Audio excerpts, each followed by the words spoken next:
Pues hoy es viernes y nuestro amigo, nuestro historiador de cabecera, el doctor Joaquín Robles Linares, está aquí con nosotros y va a hablar del tema, pues el tema obligado, la historia de la Constitución mexicana y algunos efectos aquí en el estado de Sonora.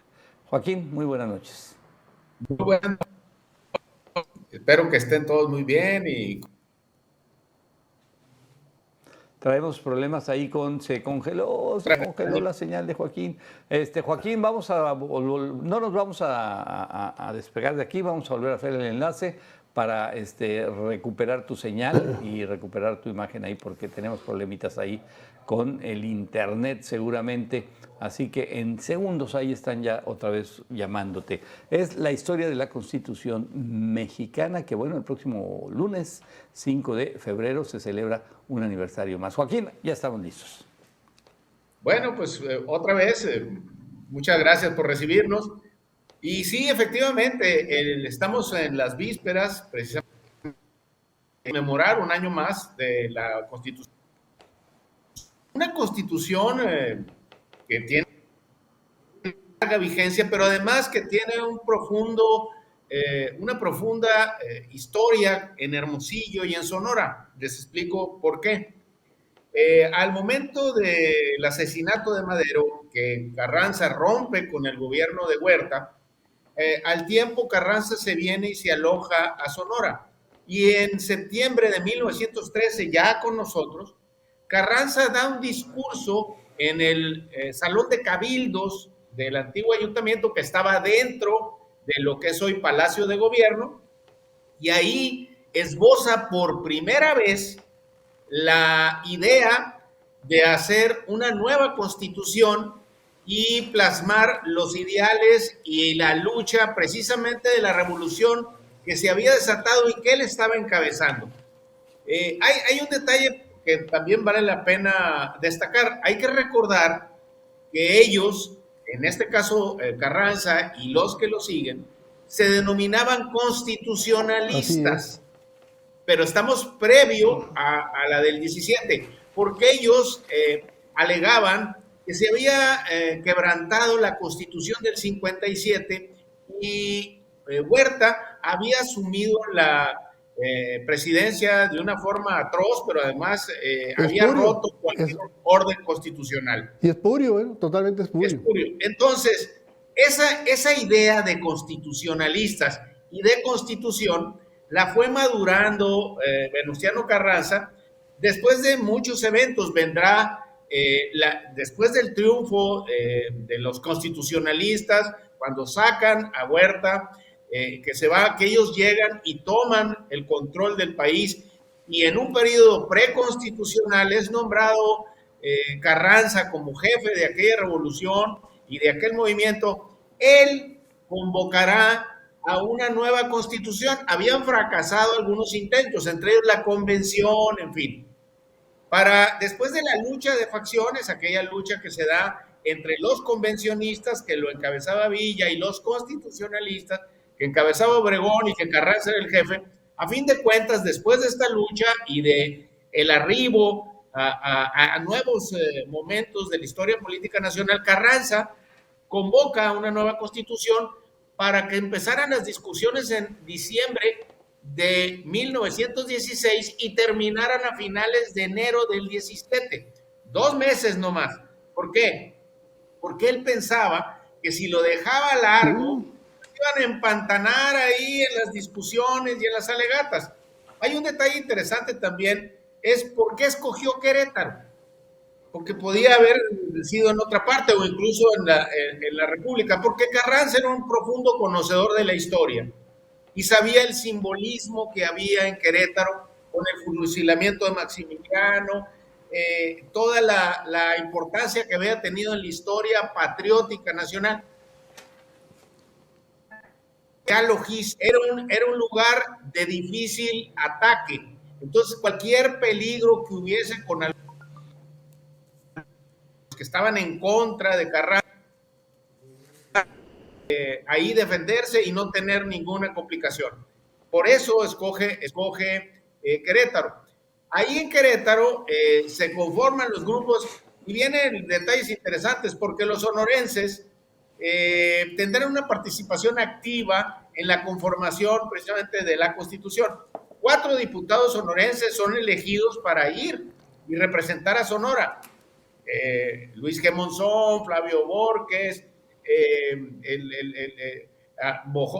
Juan de Dios Bojorques, en fin, va a esa representación. Pero hay otros sonorenses que también participarán como legisladores y como constituyentes, que es en el caso del general Ignacio L. Pesqueira, que había sido diputado y que había sido gobernador interino. Él participará por parte del Distrito Federal. Y un diputado por Michoacán, que era de Villa de Ceris y de Hermosillo, Alberto Peralta.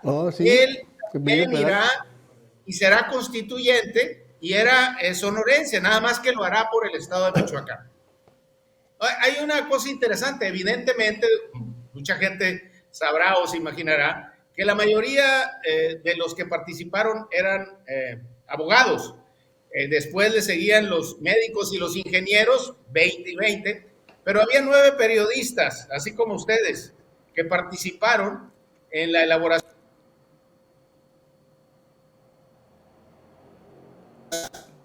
periodística muy importante, y había otro periodista de apellido Martínez, que firmaba como Rip Rip, que hacía unas columnas filosísimas en la época, y él estuvo ahí. Juan de Dios Bojorques hace una crónica interesantísima de los debates, las discusiones, e incluso comenta hasta lo complicado que era sentarse en las bancas porque no estaban bien trabajadas y tenían astillas, lo que era el teatro, en fin, es un asunto muy interesante. El proyecto, como todos los proyectos políticos, inicia con una idea de Carranza, que iba a tener control de la asamblea y todo. La realidad es que no fue así. Las discusiones al interior son muy encontradas. El grupo obregonista, en este caso el general Obregón, tenía muchos adeptos al interior, así como Carranza. La relación entre ellos pues no era la mejor en esos momentos.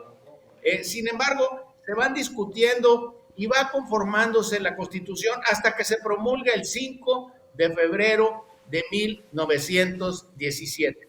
De ahí en adelante vendrán ya lo que es la etapa constitucional y además tendrá vigencia la Constitución actual, que es la que nos rige.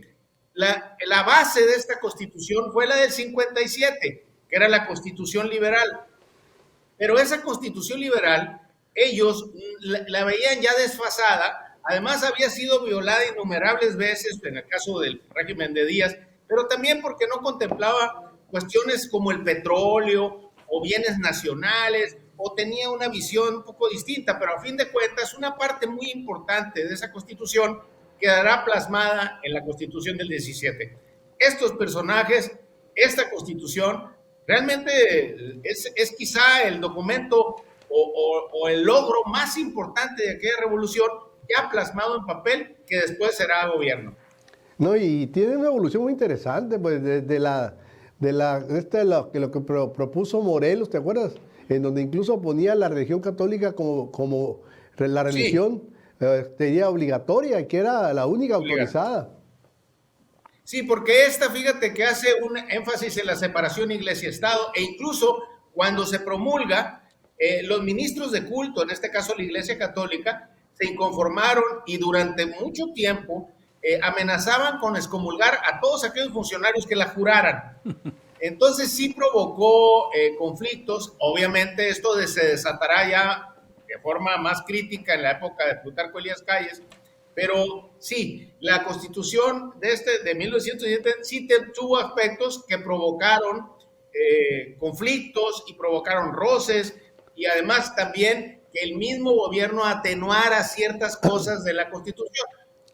Nosotros, en este caso, somos testigos cómo se omitió el artículo, creo que es el 130, durante muchísimas décadas. Así es. O sea, nosotros crecimos hasta que Salinas de Gortari hizo la modificación y ya hasta los sacerdotes pueden andar. Cuando nosotros éramos jóvenes, acuérdense que los sacerdotes no andaban ni con alzacuellos ni con sotana en las calles. Entonces, eso cambiará ya No, y realmente incluso violamos se la ley muchas normalizará. veces porque estaba prohibido el culto en público. Las procesiones, Totalmente. las peregrinaciones estaban prohibidas. Pero pues, al mexicano le valía gorro, ¿no? Oye, y un fenómeno también muy curioso. Acuérdense que los funcionarios o los políticos de la época nunca decían su religión. Ah, no. Hasta la fecha. Bueno, ya últimamente ya sí. Medio lo dicen, Joaquín. Oye, Joaquín. Así es, pero antes no. Antes No. era como un secreto, ¿no? Sí, era parte de ese misterio que ocultaba alguno de los políticos de esa época. Oye, en ese tenor y en lo que platicabas al principio, que bueno, pues ahí va un poco de la mano con todo esto. El salón de cabildos que estaba dentro de Palacio de Gobierno, ¿dónde estaba, Joaquín? Cuando entras a Palacio de Gobierno, Sí. a mano izquierda en la planta baja. Ok, ya. Ahí, ya. ahí Ubico estaba el salón de perfectamente. cabildos. Es que acuérdense, Pero ahí que estaba el también ayuntamiento no estaba tenía- también el ayuntamiento ahí. No, ya enseguida. Exactamente. Ah, bueno, después hicieron el Palacio no. Municipal. No, estoy hablando de esa época. El ayuntamiento operaba dentro Del palacio. del Palacio de Gobierno. Ajá, El palacio, y ahí sí, estaba porque no la sala de tenían- cabildo.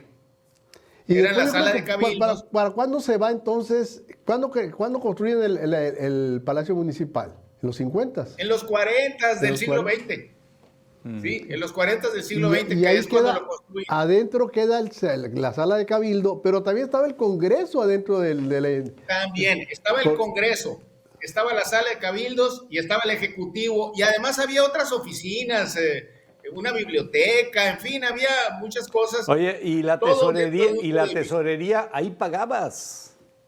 Ahí pagabas. mismo. Todavía ahí nos mismo. tocó ahí en los 80s, ahí había entrando del lado derecho estaba un área de tesorería y había una puertita ahí, una rejita, y ahí pagabas, fíjate. Así es, y muchas cosas de carácter social que no tenían nada que ver con el gobierno, por ejemplo, bailes y esas cosas, se hacían en el Salón Gobernadores. el Salón Gobernador, ok. ¿no? Ahí Ustedes el blanco y negro, ¿no? podrán ver Sí. fotos de la época, El baile blanco donde y hay negro. bailes y banquetes. ¿El blanco y negro ahí se hacía o sí? ¿Se hizo algunas veces ahí? Sí, se hicieron muchos bailes, básicamente a finales del siglo XIX, principios del XX, se hacían ahí, porque era un salón, era el lugar, pues, ¿qué te diré?, más importante, Sí, y ahí se sí, hacían sí. los Sí. festejos, los grandes Así bailes. medio fifí, ¿no, Joaquín? No, fifí y medio. Oye, Joaquín, yo digo, yo sé que eres un chavalo junto a nosotros, pero ¿te tocó todavía el baile blanco y negro o ya no? Sí, me tocó de adolescente, me tocó De Mirón. incluso, no sé si ustedes, pues no, me acuerdo, fíjate que quizá el último personaje o gobernador que lo hizo y que incluso trajo a Cantinflas a uno fue el Liceo Carrillo Marcor. ¿Ahora? Y después lo cancelaron. Carrillo lo canceló, ¿no? Porque era de burgueses, Sí. dijo la señora. Sí, pero fíjense que se dio otro fenómeno después del blanco y negro que era muy famoso y que realmente eran grandes acontecimientos sociales. Se dio el de la vendimia, Sí, que la fue, vendí. que fue muy importante y era un festejo de la ciudad, que incluso la ciudad cruzaban las tolvas con uva y tiraban. Sí, No sé sí. no sé si ustedes se acuerdan que Raúl Velasco venía y filmaba los fines de semana los bailes, entrevistaba a las personas. Era un acontecimiento porque Domecq era Era el la patrocinador. casa Patrocinador. era muy fuerte al interior de la televisión mexicana y ellos prácticamente subvencionaban todo ese gasto. Y iba uno al cine, cuando había anuncios en el cine, salían las noticias de la vendimia. Y ahí salía en los colados, ¿no? Oye, Y salían los conocidos. del baile blanco y negro, de las anécdotas famosas, sin duda, exigía la etiqueta que llegaras en traje oscuro, en Así es. smoking. Ahora tenía obligadísimo.